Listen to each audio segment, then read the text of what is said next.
about these motherfuckers. It's time to go. All I want to do is fucking eat. We're not practicing to beat somebody. We're practicing to beat everybody. Nowhere to run and nowhere to hide for 4 quarters.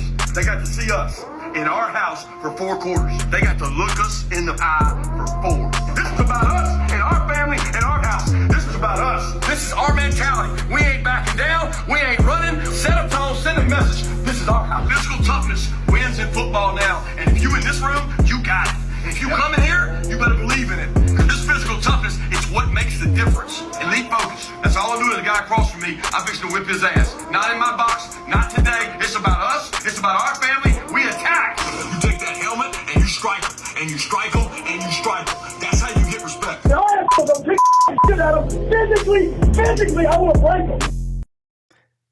Welcome back into yet another edition of How About That Fucking Dogs Cast. I tell you what, friends, this is a week that I'm not one who likes to stand up and beat your chest or just go out and tell everybody about what kind of team I cheer for or anything like that. I prefer to let the athletes go take care of their business, and then I just get to sit back and sort of bask in the glow, sort of hopefully do what I do, put a little bit of an analytical angle on it and try to keep everything cool and level-headed and all that kind of stuff. I like to talk about what I see, but I prefer to let them do it. But if there were ever a week that I felt like just shouting to everyone, I told you so, it would be this week.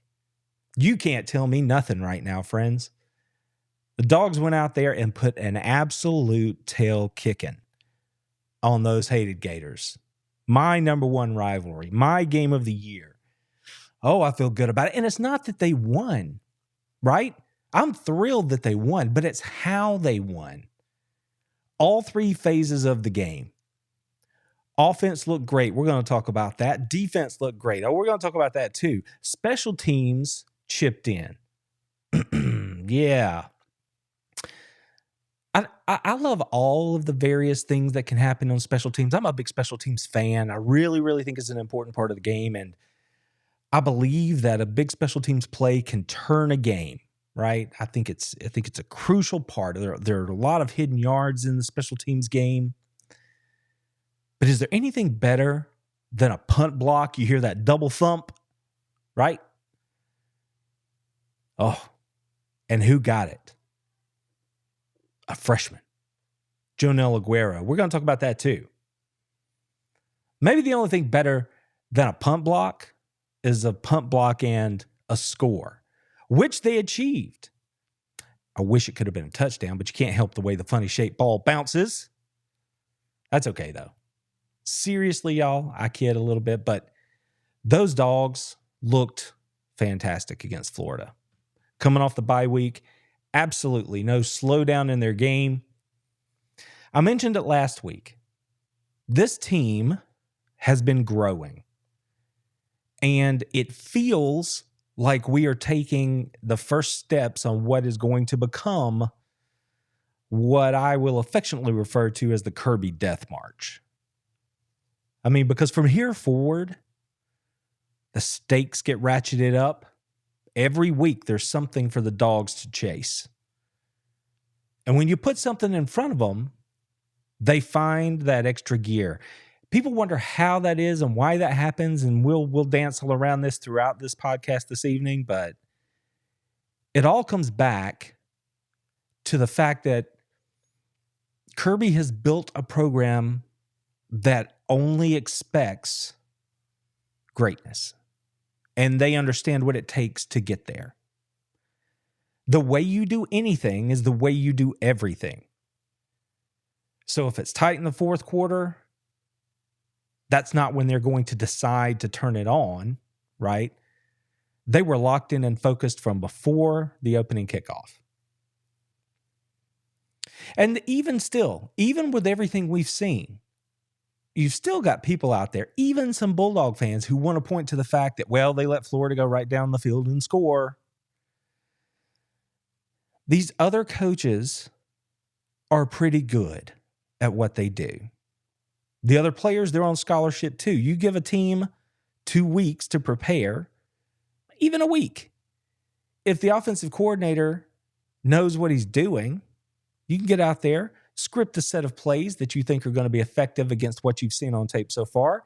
If you execute it, which is the name of the game, you're going to be successful.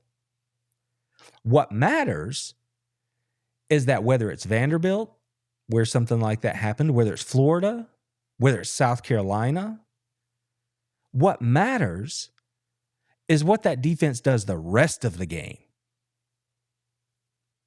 And the track record is becoming more and more clear. I started to back off of my preseason projection. I mentioned that last week. I started to back off the fact that I thought statistically they could end up being, here or there. Throw all that out the window. It doesn't matter. It's like Coach Kirby Smart said, they don't worry about rankings or yards given up or anything like that. The thing that they worry about as a defense is how are you playing the game? Is it the Georgia way? Is it the standard that has been set in Athens on the defensive side of the football? Is it up to that level? This is Halloween week. So I'm just going to give you a little nugget here, a little teaser, and tell you that it looks like what Georgia is becoming as an entire team, and especially as a defense, is something that the rest of the college football world should be scared of if we continue on the trajectory we're on right now. So that's how I wanted to open it up. The other thing that I wanted to point out was, the team looked great, and I'm excited as a fan, but this week, if it was possible, was made even more sweet. When starting on, immediately after the game, but especially on Sunday, Monday, Tuesday, as we rolled through this week, all of the national voices, even some in the Georgia Bulldog community, some of the media that cover this team day to day are guilty of this. But they went out and one after the other apologized.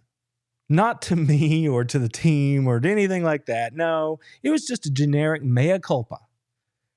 I was wrong. I was wrong about Georgia. I was wrong about Carson Beck. I was wrong about that defense. I was wrong. I was wrong. I was wrong. Oh, that's a sweet sound. Now here, the reason I say that, not because of just the fact that it just is. Who doesn't like to be told that they're right? Everybody does. But if you've been around this channel, you know that back in February, when I launched, one of the things I stood firm on was what I expected Carson Beck to be. Everything pointed to it. All the years in the system. This kid's not somebody they just found on the side of the road. He was a highly recruited talent. So Carson Beck, if you've been following the Dogs, you've been paying attention, you've been listening to the people, who have a proven track record of knowing what it is they're talking about. They told you, don't worry about Carson Beck. Georgia will be fine. Everything I just said for Carson Beck, let me just run the tape back. Let's say that about Coach Bobo too.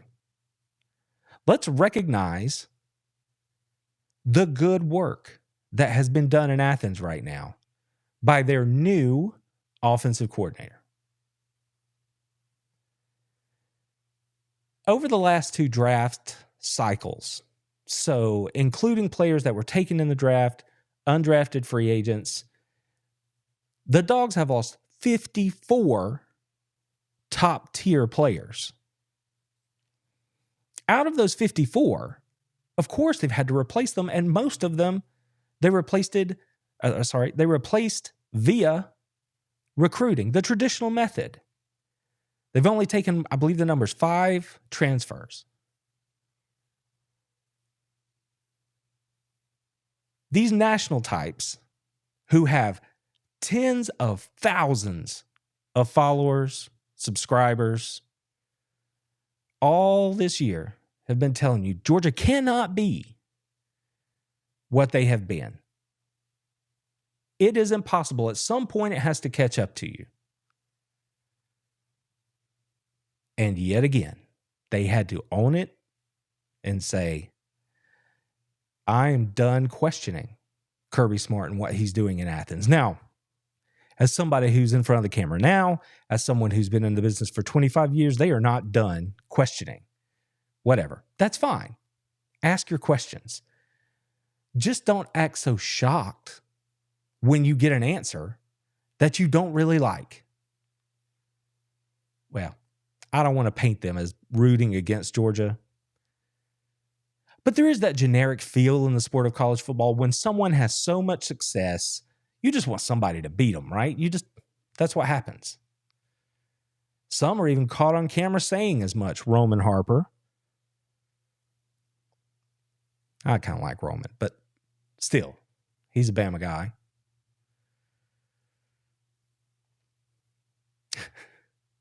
I don't know. It's just been a really, really sweet week.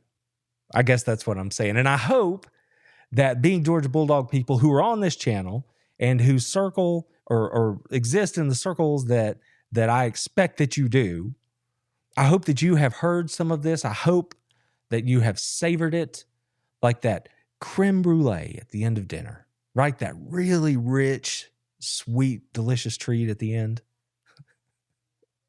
Okay. That's enough of that. I won't go on and on about that. I will just say this, though. It has been a nice week. I hope you guys have enjoyed it because it's been a whole lot of fun to watch.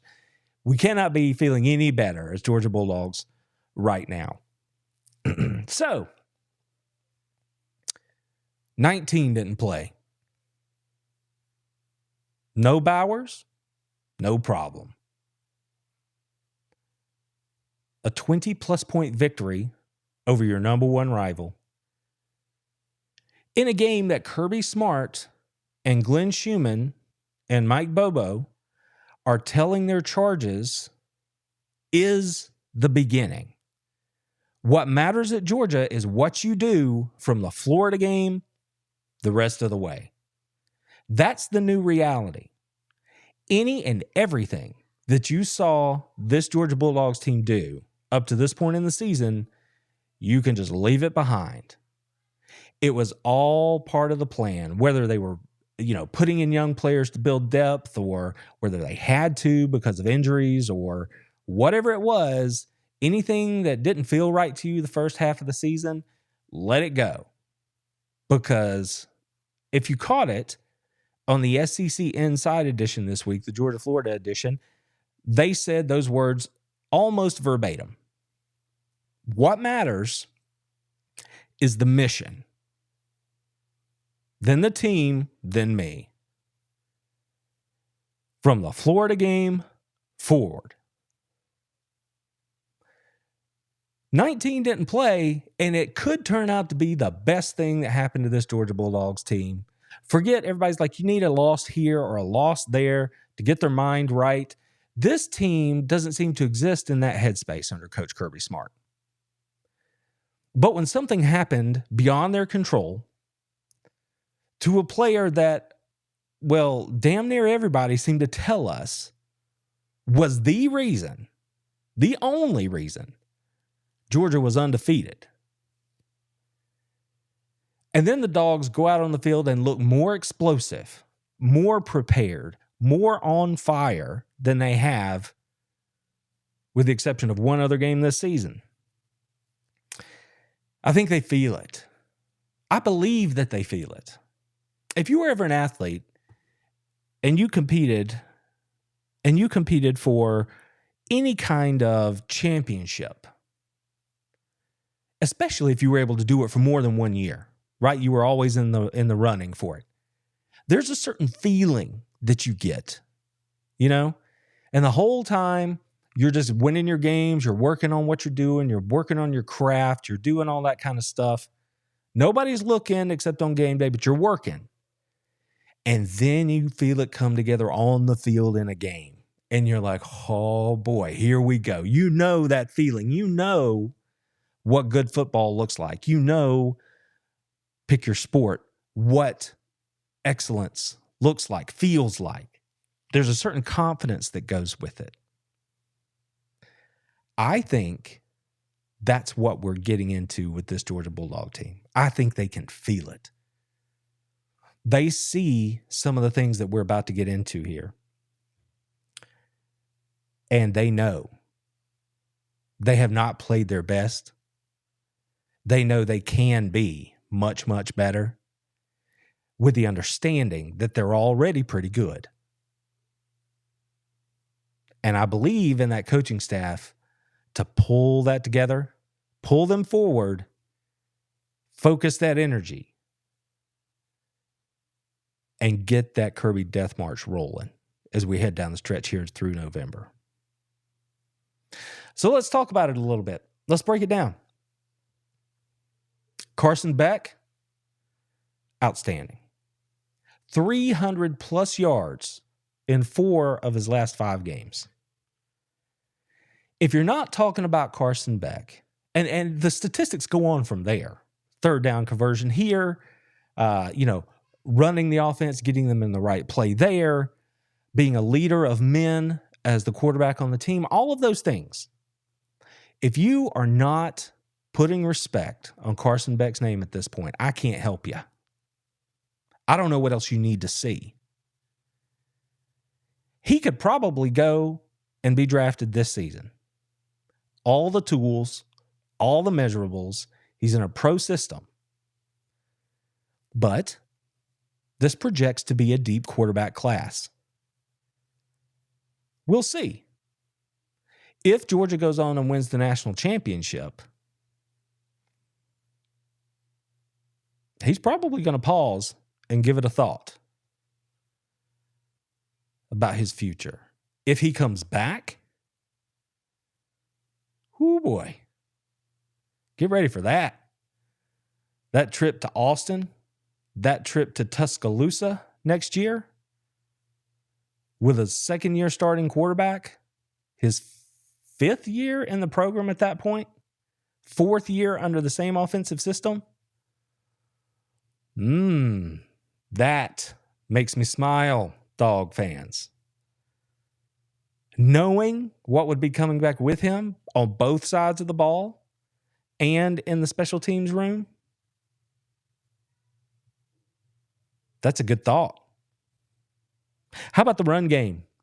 Daijun Edwards, another 100 yards, just shy, whatever, 100 yards. That speaks directly to that offensive line. Gelling, coming together. Kendall Milton looking healthy.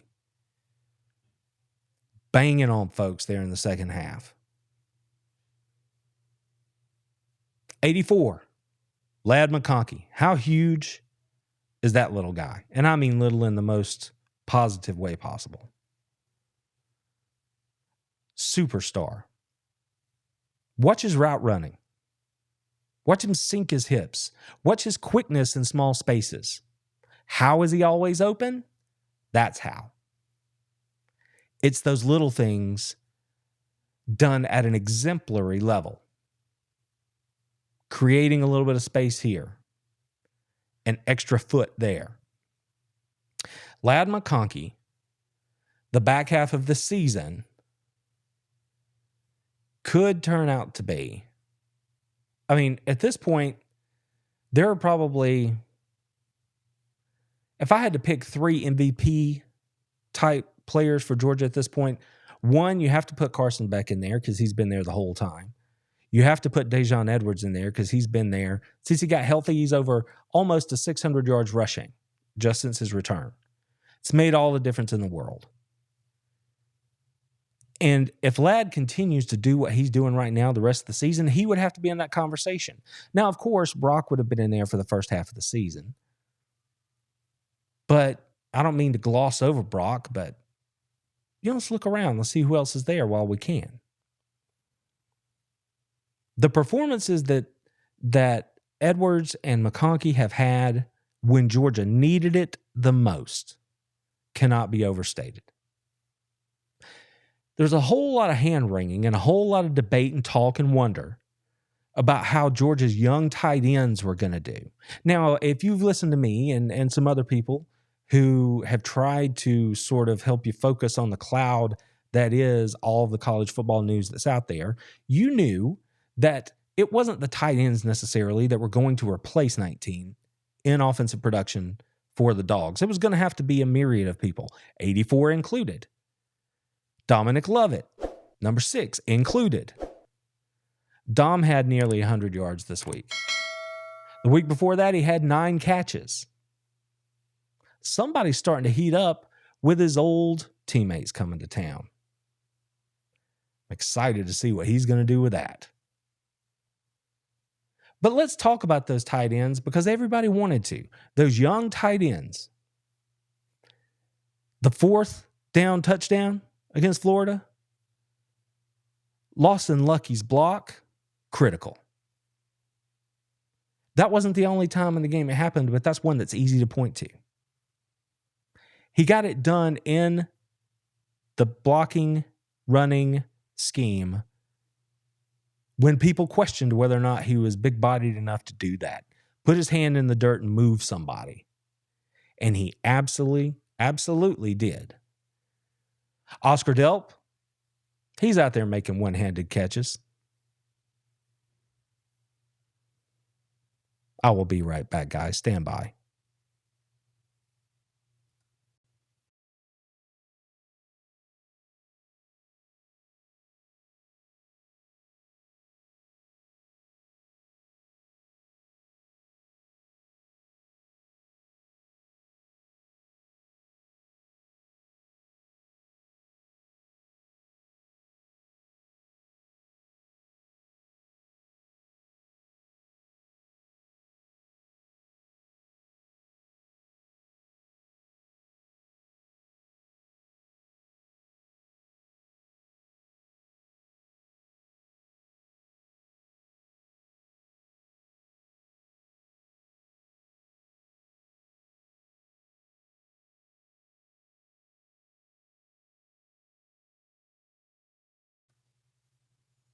Apologies, y'all.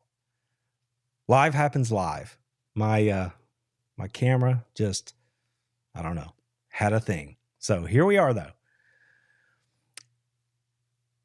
Those young tight ends, they got the job done the other day at Florida. In the run game, in the pass game, they proved that they could be counted on to fill their role, which is all that we heard the coaches talking about. A quick recap. Where is this team? What are they doing? Here are some numbers. They extended their overall winning streak to 25 games. 25. 41-1 in the last 42 games. This next one kind of blows my mind. 35 straight regular season victories. That's the longest streak in the history of the Southeastern Conference. And going back to what I was talking about earlier, about all those talking heads around the country who had something to say about who Georgia has been, what they have looked like.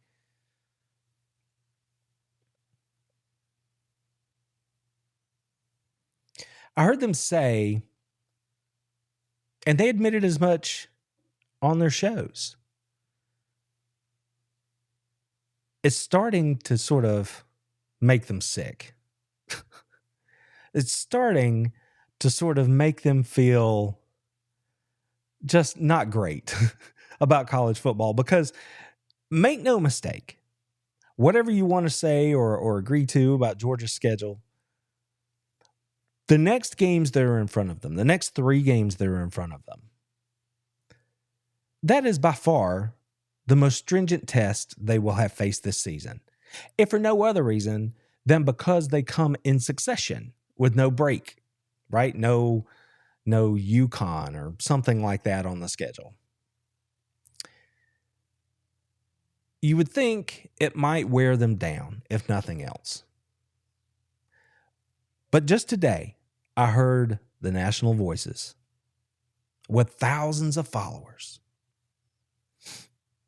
tens of thousands of subscribers say it just makes me kind of sick. Because even though this is the toughest stretch that the Dogs are going to have to face this season, and it's legitimate, they have a feeling that Georgia's just going to roll right through. Look at the spread for this week's game against Missouri. I absolutely respect Missouri. I've been on them all year. Yet the Dogs will welcome the Tigers into Athens this weekend as 15.5, 16-point favorites.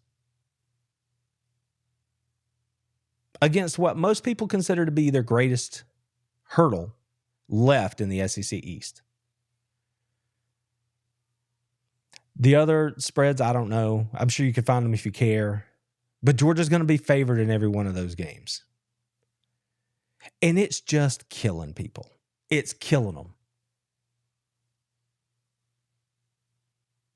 You hear them say things like, and Joel Klatt was a voice that said it. He was like, the college football national championship runs through the Dogs, period. And he's not wrong. He said, Georgia looks like Georgia. Now, here's the thing. This is where I sort of take exception to that, because some of us have tried to keep our eye on the ball the whole time and share that with the rest of you, right? In case you missed it, I viewed it as my job to help you see it's not as bad as everybody says it is. This is a good football team. Football teams grow and mature and come together. That's what happens. More than half of this roster is made up of underclassmen. Just because they were not world beaters week 1 and week 2 and week 3 didn't mean that they're not a good football team. And I told you, when we get to November, this is not going to be the same team that we're looking at right now. And the first 30 minutes of this broadcast, that's exactly what I've been trying to lay out for you. Does it mean that they're going to win the rest of them? No. Does it mean that they're going to win the national championship? No. It just means that they are on the kind of trajectory with growth and improvement that will put them in position to take a chance to do just that. So let's talk about that November thing. If you think back, you may have heard me mention that. And I did a specific video about the freshmen that were involved. The ones that you could look for come November. The ones that I said expect them to make an impact when we get down into November. Who were those guys? Lawson Lucky, back from injury, doing work. Jonell Aguero, getting better, taking reps, comes up huge in the Florida game with a blocked punt. Jordan Hall, quality reps all season, getting better as we go. Damon Wilson has earned more playing time in each of the last 2 games, and against Florida, had a huge sack. Part of that flurry of activity there at the end of the second quarter. Much like Jalen Walker did last year, as a freshman, these players are doing the work every day, and it is starting to show. And because they are so talented, they are making their way onto the field. You can't keep them off. That is great news for the Georgia Bulldogs. Pair that with all of those injuries that we were talking about, and I'm going to point you to one specifically right now. You saw him on Saturday, Ty Ingram Dawkins. He only played 9 snaps against the Gators, but they were an impactful 9 snaps. Sack, forced fumble, turnover. Ty being back in the lineup for these Dogs, paired with those freshmen, will allow them to establish that rotation that you have to have in the SEC along the defensive line to play at a level that will give you a chance to win not only games, but championships. Could be a game changer. Because not only does Dawkins play the run well, he also offers that pass rush game that many people have been clamoring for over the course of the season so far. And when you put him on the opposite side of a Jalen Walker, or the opposite side of a Michael Williams, or the opposite side of a Damon Wilson, or a Gabe Harris, I don't want to face that. I can promise you that those offensive lines that are coming, they don't want to face that either. And remember, you don't have to have a sack for it to be a good play. It is nice to get one, though. God, I love a sack. But it's about havoc. Make them get the ball a lot quicker. Might get a batted ball. You could get a pass breakup. You certainly might get an interception. It all works together. We know this. If you're here, you know this. So I'm not trying to repeat myself, but sometimes it bears saying again. Damon Wilson, I said it before, I say it again. Expect him to keep coming. He is going to continue to make plays for this Bulldogs team down the stretch. Jalen Walker, in his sophomore season, unblockable against the Gators. And thankfully, in the post-game, not the post-game, but the following press conference, this week's press conference, they were talking to Coach Smart about Walker and his growth and what he is becoming. And they were like, he's getting it. He's getting it. It matters. He is growing as a player. As a linebacker, he is growing. As a pass rusher, he is growing. He's taking it seriously, and it's showing on game day, which is an example to the rest of those young players, just exactly what it takes to play at Georgia. TYKEE Smith is someone that I haven't spent a lot of time talking about, and it's not because I don't think he's not doing a great job. But earlier in the year, even though he was making plays in the pass game, I was personally concerned about his level of physicality. I wanted to see more from him when he was down inside the box. This Florida game showed us that. The Vanderbilt game showed us that. If I can squitch out the time, I am going to produce videos that will show as much. I don't know if I'll be able to get that done, but it's on tape. You can go find it. TYKEE is not a huge man.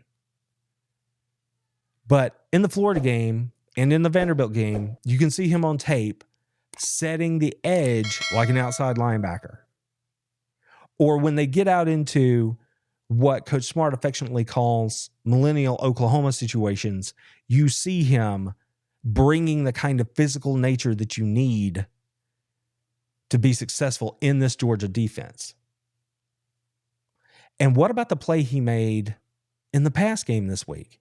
Beautiful trail technique, diving PBU over the middle.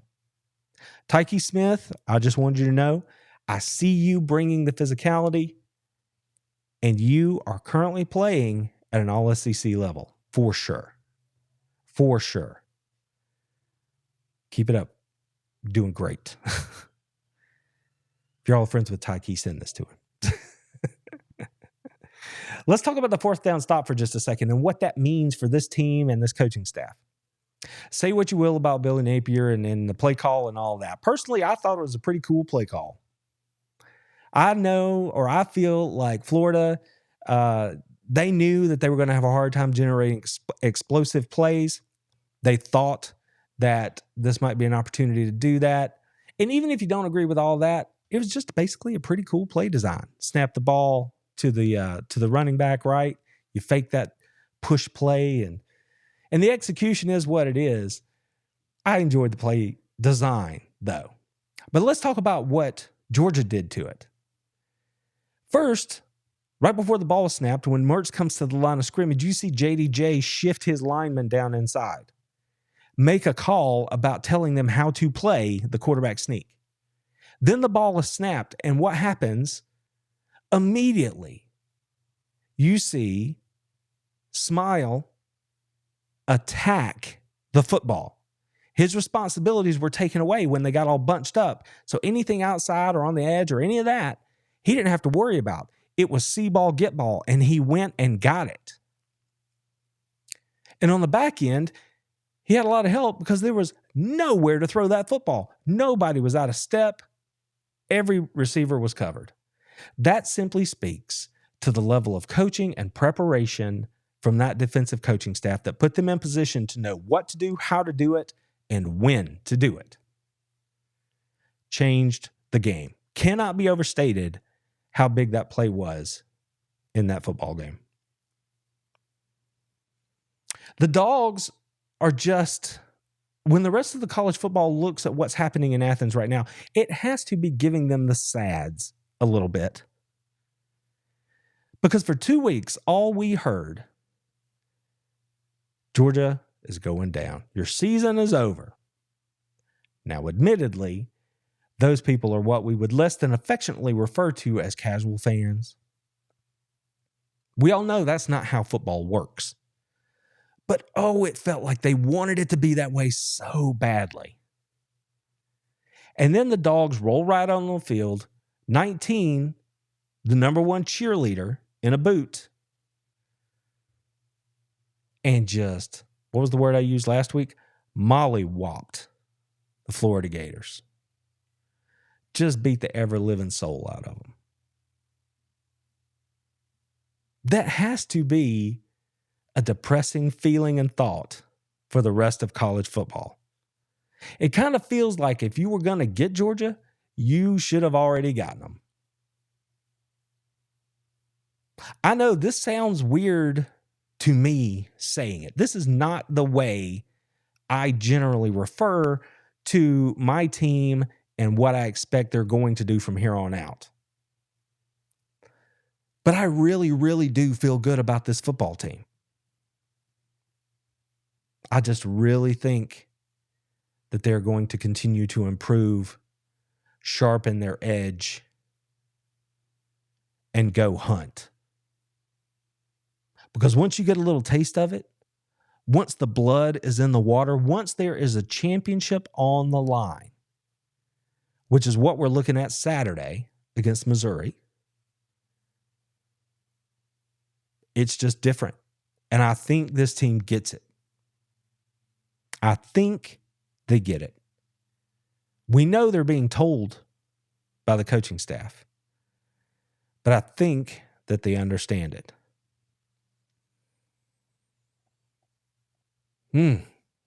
This was a fun week. I hope y'all have enjoyed it. Something else that happened this week, the initial college football playoff rankings. Now, if you were paying attention to my socials, you saw I posted a video or two where I made a prediction. I'd actually did this last week during the podcast. Georgia would not be number one. Check. And I made a prediction of where I thought things might shake out. Not my rankings, but what I thought the committee might do. I thought they would have Ohio State at 1, Florida State at 2, Georgia at 3, and Washington at 4. So, flip-flop 2 and 3, they somehow give Michigan credit for game control and beating teams the way they're supposed to or something like that. But people want to say something about Georgia's schedule so far. That Michigan schedule is tissue paper thin. But it is what it is. The CFP threw their hands up and say, we have nothing to do with Michigan and their sign stealing. We're not going to hold that against them. That's somebody else's job. So the Wolverines are at 3 and Florida State is at 4. It really doesn't matter. We all know this. It doesn't matter. This is kind of a placeholder to sort of set out the rest of the season and what they could do moving down the stretch. But I did get a kick out of the fact that all offseason, the Michigan people have been feeling themselves a little bit. Many going so far as to say it is national championship or bust for the Wolverines. They may not realize how accurate that statement was, given what we know now.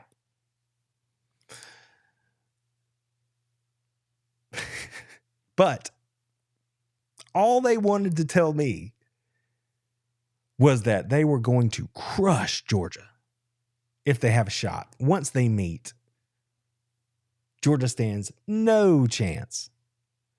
And in the first rankings, what happens? Georgia-Michigan rematch. I thought it was funny. That whole offseason, all I'd heard is how bad they wanted Georgia. And again, these don't matter.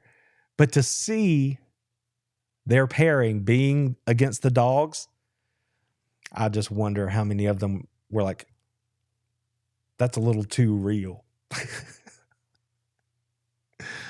No, they really do believe. They really do believe that they have hands down the best team in the country. Needless to say, I disagree.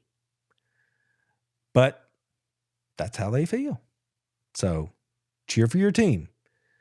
Just don't come at me with some ridiculous kind of notions, just let's cheer for your team. That's fine. I'm going to cheer for mine. You cheer for yours. Let's not get crazy out here, though.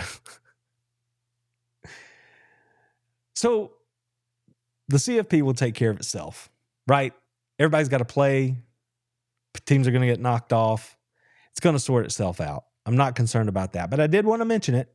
It did happen this week, and I did think that was funny. And I wanted to remind everyone that I told you, Georgia's not going to be number one in that first poll. That will all take care of itself as we move forward, though. Not concerned at all. But something else that we could talk about is what Georgia's going to have to do to get there.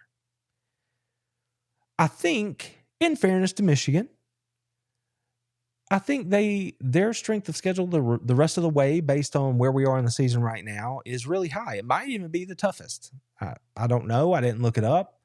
But I think I heard in passing someone say something like that. I know that Georgia's the rest of the way, based on what the teams are doing right now, is like sixth toughest. And here you can see it. Every team in this picture here with Carson Beck, for those of you listening to the audio podcast, we're looking at 6 players here, but every team represented here could end up facing Georgia. 3 of them definitely will. We have Missouri, who come in their highest ranking ever at 12. Ole Miss the next week, they're currently sitting at 10. I told you, one of these games was going to be a top 10 matchup. That's probably going to be it right there. Ole Miss between the hedges in a couple of weeks. Then the Dogs go on the road to Tennessee to take on the 17th currently ranked Volunteers. And if Georgia takes care of their business, they're going to get back to Atlanta, where they will face either Alabama or LSU. There's an outside shot, and Ole Miss could still get in there. But I think we all believe that the winner of the Alabama-LSU game this weekend is going to face the Eastern team in Atlanta. Come back tomorrow. Check out my predictions.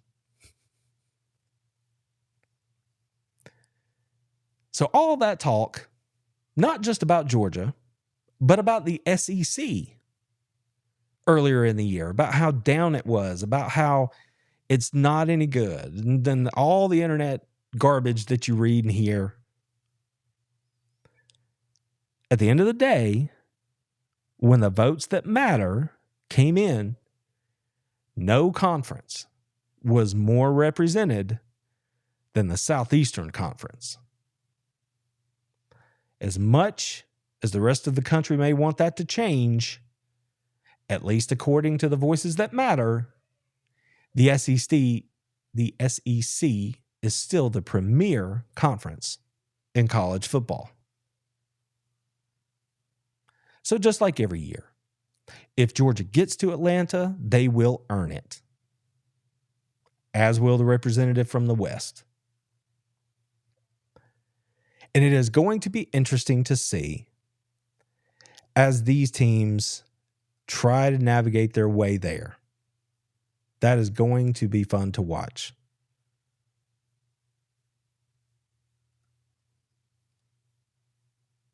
So a couple things that I wanted to point out to you. And I kind of talked about this before, about how it felt like everybody just couldn't wait for Georgia to lose. And I'm just going to say it again. It was glorious seeing all those people who thought they were doing something or saying something about how Georgia was going to go down when they lost the best player in the country, only to have to see Georgia go out. Almost put 100 on their number one rival. That's a sweet thing. And in case you missed it, I pointed this out, and as far as I know, I'm the only person that did. At least as loudly as I did. Our guy Carson Beck has now thrown for more than 250 yards in each of his first 8 games as a starter. Only one other player in the history of the Southeastern Conference had ever gotten close, and that was Kenny Hill with Texas A&M. He did it 7 times. Carson has now done it 8. If I were a betting man, I would say that streak is about to be extended against Missouri. No other quarterback in SEC history has done that more than 3 games to start their career. As I said earlier, it is time. If you are not talking about Carson Beck with the appropriate amount of respect, now's the time to do that. Mike Bobo knows what he has, and he is putting it out there for Carson Beck to handle. And that's the thing. There's a whole lot of hand-wringing in the recruiting circles about what Georgia is and isn't offensively. It is clear as day. Georgia is a passing team. They were a passing team last year. They are only throwing the ball even more now. Because like a good offensive coordinator, Mike Bobo is using the weapons he has. This is an offense that can score. So when we get to the playoffs, if they get to the playoffs, as they make this stretch run, going down to earn that right, there's going to be a time when Georgia has to put points on the board. And if you can envision a future, and again, I mentioned this last week, if you can envision a future where Georgia comes out on the other side of this stretch that they're in, remaining undefeated, how glorious that's going to be on the other side. They are going to have to get there because it's a true team effort. And then when Brock Bowers gets back, allow yourself to ponder what this offense is going to look like. It will be so hard to not feel you have to force the ball back to 19. But they're going to have to trust what they see. And that is that Carson Beck is where this offense needs to run through. And Bowers is just a really, really fantastic weapon and part of that. I think we're going to have to see a shift in philosophy right there. It may not have to run through Bowers anymore. It has to run through Carson Beck and trust him to make the plays he needs to make. And nationally speaking, the news broke this week that Carson's actually starting to garner some of that recognition, being listed as on the watch list for the Davey O'Brien Award, which is the quarterback Heisman.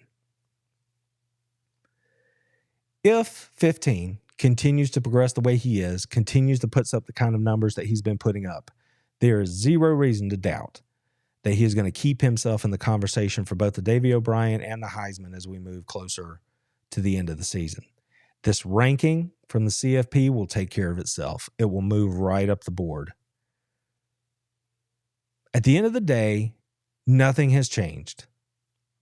If Georgia handles their business, the college football world has to come see the king, and you got to beat them. And in 41 of the last 42, nobody can.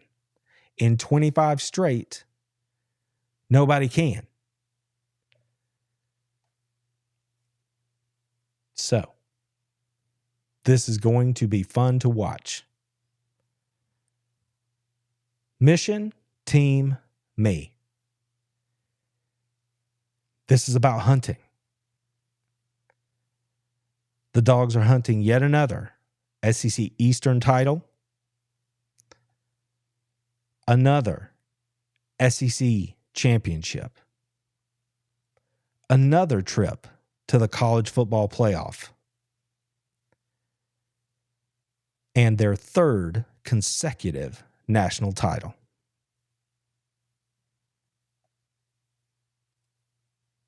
What a phrase. What a series of sentences to be able to say. This is high cotton, friends. It almost feels unreal. I talked a lot earlier in the year about video games and stuff like that. These are the kind of numbers that happen in those video game dynasties that you create. Nobody wins 25 straight. Nobody wins 41 of 42. Nobody wins 35 straight regular season games unless it's a video game. 20 weeks consecutively at number one in the AP. All that debate in the offseason about who the standard is in college football. The people inside the building didn't hear it, and if they did, they sure don't care. Because the only thing that's important is the next thing. Win. What's important now? What can I do to get better today? How can I be elite at improving?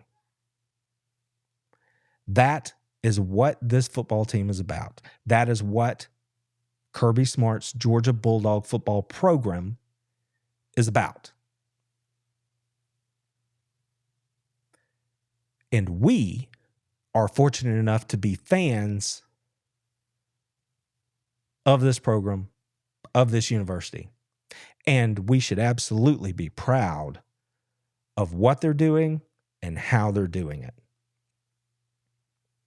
I try to bring you sound bites occasionally from the players on this show. I hope you go back and watch them on your own sometimes.